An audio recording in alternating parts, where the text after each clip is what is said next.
السلام عليكم خوتي خواتاتي، كديرين؟ لاباس عليكم؟ نتمنى ان شاء الله تكونوا كلكم بخير وعلى خير يا ربي. اليوم ان شاء الله غادي نوجدوا مع بعضياتنا واحد البسبوسه كتجي زوينه ما شاء الله، بسبوسه بالبرتقال كتجي ما شاء الله، كتجي زوينه. بسم الله، نديرو الفيديو ديالنا بالصلاه والسلام على سيدنا محمد وعلى اله وصحبه اجمعين. عندي هنايا واحد الاناء كندير فيه جوج بيضات. غادي نديرو الطريقه والمكونات في نفس الوقت.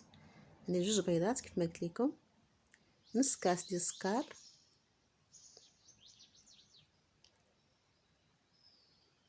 كنخلط مزيان هاد المكونات، السكر مع البيض. كنخلطهم مزيان، كنطرب مزيان هاد المكونات. ودرت هنا واحد القبيصه ديال الملحه ما بانش، واحد القبيصه اللي درت هنا قشور حامضه او برتقال اللي بغيتو، حامضه ولا برتقال. انا درت هنا حامضه، ليمونه حامضه. كنت انا هنا عندي واحد الكميه في الفريغو دايرها، كندير منها، زدت منها هنايا واحد القبصه مثلا قياس حامضه وحده صافي. كنقرب مزيان عاوتاني.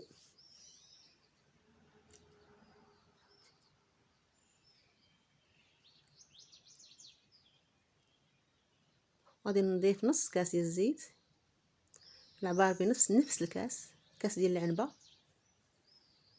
غادي نعاود معكم المقادير من الاول: جوج بيضات، نص كاس ديال السكر، نص كاس ديال الزيت، قشور حامضه او البرتقاله اللي بغيتو بحال. وعندي كاس ديال البرتقال دابا نزيدو. بعد ما نطربها شي مزيان غادي نزيد كاس ديال عصير البرتقال، كاس ديال العنبه نفس الكاس كيف ما قلت لكم، ها هو نفس الكاس كنعبر به. وكنطرب المكونات مع بعضياتهم.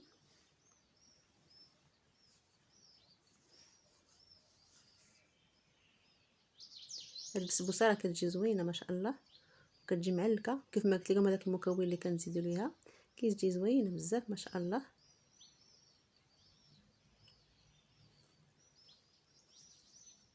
صافي من بعد ما كنطربوا هاد المكونات مزيان هكذا، هنا كنزيد واحد المعلقه كبيره ولا جوج ديال الكاوكاو مطحون، ومعلقه ديال الكوك او جوز الهند اللي بغيتو. اللي بغى يضيف غير واحد يضيفو. هذا هو المكون اللي قلت لكم، هو الكاوكاو او اللوز، كيعطيها واحد المذاق زوين ما شاء الله، واحد المذاق مغاير على البسبوسه العاديه ما شاء الله، كيجي زوين. اللي ما بغاش يدير كاوكاو يدير غير الكوك ماشي مشكل، ولكن بالكاوكاو ولا اللوز كتجي زوينه ما شاء الله. اللي متواجد عنده يديروا كاوكاو ولا اللوز ماشي مشكل. معلقه كبيره ولا جوج، انا درت هنا معلقه كبيره بزاف عامره مزيان زعما ماشي صغيره صافي. وكنطرب مزيان. هنا كنضيف جوج كيسان ديال السميده، كاس ديال العنبه، جوج كيسان عمرت، جوج كيسان عبرتهم ودرتهم فيها الزلافه، جوج كيسان بالضبط. هاد المقادير راهم مضبوطين، جوج كيسان صافي. وتنخلط هاد المقادير كيف ما كتشوفوا، كنخلط مزيان صافي. هذا هو القوام اللي حصلت عليه، ما غادي نزيد والو. جوج كيسان ديال السميده قلت لكم بالضبط. وعندي هنا جوج ديال الخمارات من وزن 7 غرام الوحده، جوجات صافي. وفي هذا الاثناء راني شعلت الفران العافيه متوسطه باش دغيا نديروها في الفران. ما نخليوهاش تبقى، راه غادي تشرب لينا، الا خلينا غادي نلقاوها شربات صافي. غير نخلطوها ونديروها في المول ديالها ونديروها في الفران.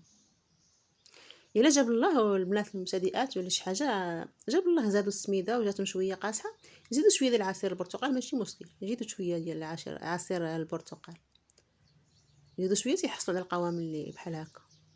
انا هكا ما خاصهاش يكون، كان خاصني شويه غادي نزيد شويه، ولكن ما خاصنيش. هاد القوام هو اللي بغيت صافي. دابا غادي نجيب المول ديالنا مرشوش مطحون، مرشوش بالطحين يا ربي مدهون بالزيت ومرشوش بسميده تلفت ليا، او الزبده اللي بغيتو. انا ما كانش عندي الزبده، دهنته غير بالزيت ورشيته بالسميده صافي.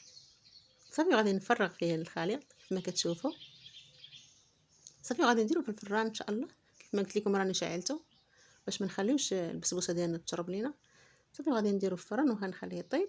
وهنا غادي ندوز باش نوجد السيرو. هنا عندي 2 كيسان ديال عصير البرتقال، وغادي ندير هنايا واحد نص كاس ديال السكر ولا كاس على حساب. انا درت هنا واحد 3 ديال المعالق على حسب شحال بغيتو الحلاوه نتوما، بغيتو كتير ولا قليل اللي بغيتو. السكر كيبقى حسب الرغبه. درت واحد 3 ديال المعالق كبار صافي، وكنديرو فوق البوطه وتنخليه يطبخ واحد 10 دقائق هكا حتى شي شويه كيعقد، ما كيعقدش بزاف، غير شي شويه وصافي. وتنخليه من بعد ما كنجبد البسبوسه، هي تبارك الله كيفاش جات محمره وطابه باقا سخونه، كنضيف عليها هذاك السيرو اللي كيكون برد، اولا العكس اللي بغيتو ماشي مشكل، اما هي بارده والسيرو سخون، اولا هي سخونه والسيرو بارد. المهم انا كان عندي هنا السيرو كان برد والبسبوسه باقيه سخونه، يلاه جبدتها من الفران صافي. تنكب عليها هذاك الليمون، تنخليها تشرب شويه، انا كنثقبها باش تشرب ليا، درت لها واحد تقيبات هكا بالفرشيط وصافي، وخليتها على جنب، خليتها تشربت مزيان.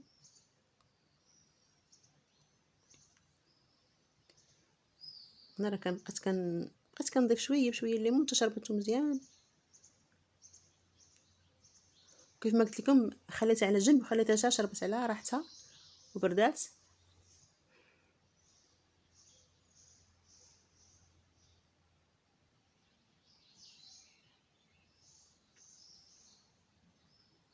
صافي من بعد ما بردات، انا هنا هاد اللقطه بديت كندير فيها الكوك، ما تصوراتش ليا. درت هنا الكوك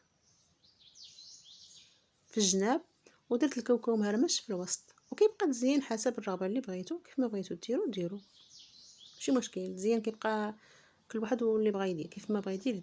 المهم هما المقادير هما هادو مضبوطين وكتجي ناجحه ما شاء الله وزوينه، وكتجي معلكه وزوينه.